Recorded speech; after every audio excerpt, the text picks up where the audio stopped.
भगदड़ जो अब स्थिति नॉर्मल है, संगम जाने से लोगों को हिदायत दी जा रही है, आप गंगा घाटों पर नहा लें जहाँ तक हो, संगम जाने से बचें, क्योंकि भीड़ बहुत अनुमान जो 7-8 करोड़ तो लग रहा है 10 करोड़ पहुंचने वाला। बहुत सारे लोग हैं वो बगैर स्नान किए जा रहे हैं, उनको क्या अपील करना चाहेंगे?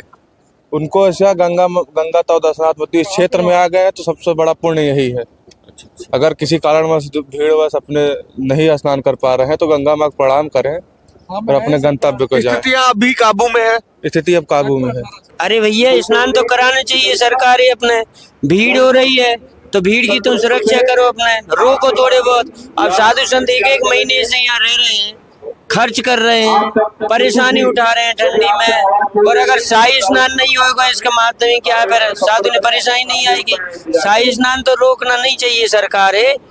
जैसे कि अगर छत्र चमर से नहीं जाने दे रहे हैं तो साधारण से पैदल जाना चाहिए। छोड़ना चाहिए सरकारी का, जो जनता है रोको और साधु संतों शाही स्नान करने दो। नहीं करेंगे तो पाप के भागी क्यों बने हो अपने। शाही स्नान रोक दिया गया बीच में, क्या आपके पास भी ये खबर है? हाँ, मेरे पास अखाड़े से फोन आया था कि अभी जो शाही स्नान को रोक दिया गया है। क्यों कि शाही स्नान का नियम होता है कि जब शाही पर वहाँ जाए तो शाही जब गंगा के ऊपर चली जाए तो वहाँ से बिना स्नान करके लौट नहीं सकती। इसलिए प्रशासन के कहने के अनुसार जो भी शाहियाँ गई वो सब वापस लौट रही हैं, गंगा के तट पर नहीं पहुँची हैं, संगम पर नहीं पहुँची हैं। तो मैं अखाड़ों का और प्रशासन का आदर करता हूँ और मुख्यमंत्री जी से निवेदन करता हूँ कि वो जो जनता के हित में कोई भी दिक्कत आई है, जनता के हित में जो भी उन्हें कुछ करना है, ये जो जनता का ये कुछ हल्का सा माहौल बिगड़ गया है तो उसको सुधारने की उनके अंदर पूर्ण क्षमता है और जनता भी संतोष रखे ताकि इस धार्मिक मेले पर कोई आंच न आए। बाबा, विश्व का सबसे बड़ा मेला है, उम्मीद थी सरकार को कि 7 से 8 करोड़ लोग आएंगे, परंतु ये जो अनुमान था वो भी टूट गया है। पुराने सारे रिकॉर्ड धराशायी हो गए हैं और अब एक नया कीर्तिमान बताया जा रहा है। लगभग 12 करोड़ से 13 करोड़ से ऊपर के लोग आ चुके हैं। तो क्या आज के ही दिन दर्शन करना जरूरी है? क्या और दिन भी दर्शन कर सकते हैं या मतलब स्नान कर सकते हैं?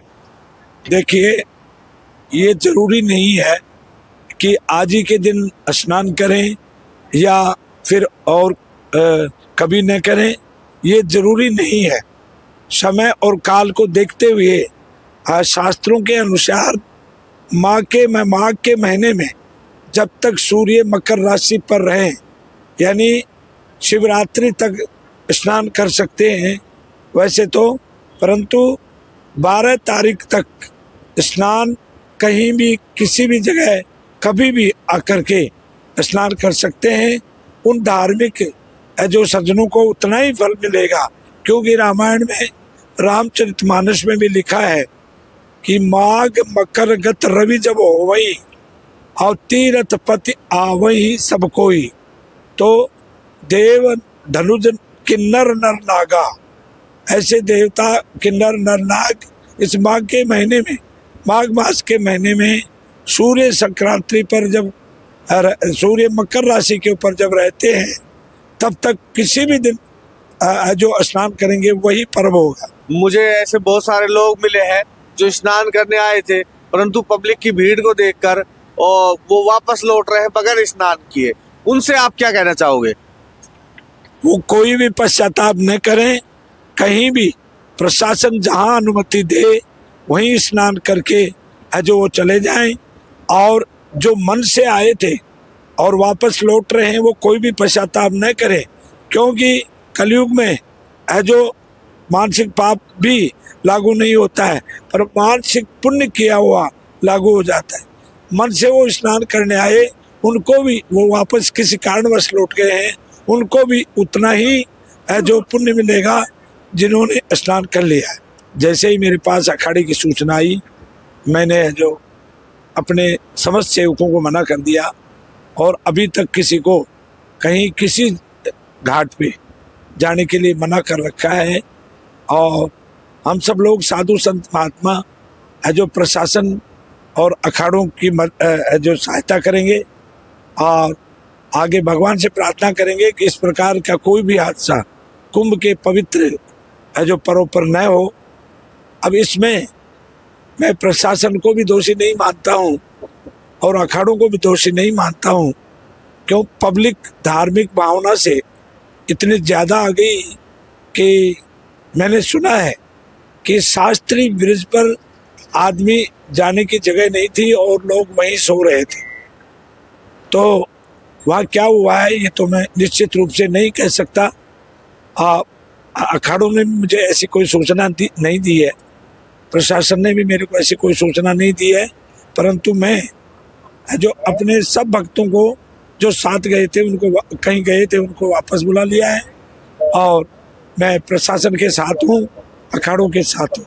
मैं ये संदेश देना चाहता हूँ, कोई भी श्रद्धालु अपनी श्रद्धा कम न करे, क्योंकि आने वाली 3 तारीख को फिर वही पर्व आएगा और जो अपने गुरु के स्थान पर रुके हुए हैं और वो तीनों स्नान करना चाहते हैं, तो इस जो कोई नुकसान हुआ है या कोई भी जो विपरीत बात हुई है तो इससे घबराए नहीं। ये पर्व फिर 3 तारीख को आने वाला है। जो रुकना चाहे वो रुके और जो आना चाहे वो आए। कोई इस प्रकार का, हम सब लोग संत लोग प्रशासन का साथ देंगे, हम जैसा प्रशासन कहेगा वैसा ही करेंगे और अपने भक्तों को जो स्नान कराएंगे। हमारा ये संकल्प है, इसलिए कोई भी भक्त वो डरे नहीं और रहना चाहते रहें और आना चाहते तो जरूर आए। और उस पर भी 3 तारीख को भी नहीं आया जाए तो पूर्णिमा तक, ये माघ मास की पूर्णिमा 12 फरवरी तक ये पर्व है और इसके बीच में कभी भी आकर के स्नान करके चले जाओ। इन्होंने कहा है कि जब तक आगे से प्रशासन का हमारे पास कोई संदेश नहीं आता, जब तक आप यहीं पे रहो, किसी को भी बाहर जाने की जरूरत नहीं है और प्रशासन को सहयोग करना है। हमारे महाराज ने सभी को हर रूम में जाके खालसा के अंदर हर जो भी श्रद्धालु है यहाँ पे सबको ये गाइडलाइन किया है कि आप यहीं पे रहो, जब तक आगे का कोई संदेश नहीं आता है आप बगैर अनुमति यहाँ से बाहर ना जाए। तो दोस्तों देखिए कि बाबा और इनके भक्त जो भी हैं वो प्रशासन का किस तरह से सहयोग कर रहे हैं। मैं नमन करता हूं ऐसे भक्तों का और बाबाओं का जो प्रशासन की इतनी जबरदस्त मदद कर रहे हैं। मैं इनका ज्यादा समय नहीं लेते हुए वीडियो को विराम देता हूं।